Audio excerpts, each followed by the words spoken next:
بسم اللہ الرحمن الرحیم۔ السلام علیکم آصف وائس ٹی وی کے معزز دوستو۔ کسی عابد و زاہد بزرگ کا غلام نہایت بد کردار اور بد خصلت تھا۔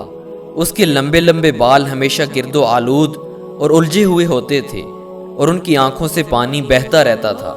وہ اتنا سست اور کاہل تھا کہ اس کے گھر میں کوڑے کے ڈھیر لگ جاتے مگر وہ کوڑا اٹھانے کی زحمت تک گوارا نہ کرتا تھا۔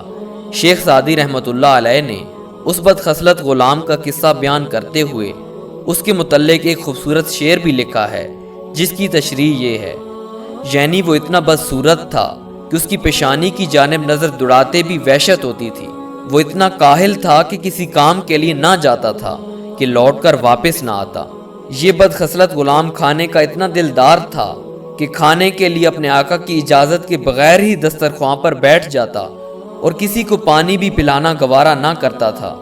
ایک دن ان نیک بزرگ کا ایک دوست ان سے ملنے آیا اور ان کے غلام کی یہ حرکتیں دیکھیں تو ان سے رہا نہ گیا۔ اس نے ان بزرگ سے دریافت کیا کہ آپ کو ان کی کون سی خوبی پسند ہے جو آپ نے انہیں اپنے پاس رکھا ہوا ہے؟ میں تو آپ کو یہی مشورہ دیتا ہوں کہ اسے فروخت کر دیجئے، اور ایسے کاہل اور بدخصلت کا آپ کے پاس کوئی کام نہیں۔ ان بزرگ نے جب اپنے دوست کی یہ بات سنی تو کہا کہ بے شک اس کی عادتیں صحیح نہیں ہیں اور یہ کاہل ہے۔ یہ بدخصلت یہاں موجود ہے تو میری عادتیں صحیح ہیں اور میں اس کو برداشت کرتے اتنا پختہ ہو چکا ہوں کہ اب ہر شخص کی زیادتی کو برداشت کر سکتا ہوں۔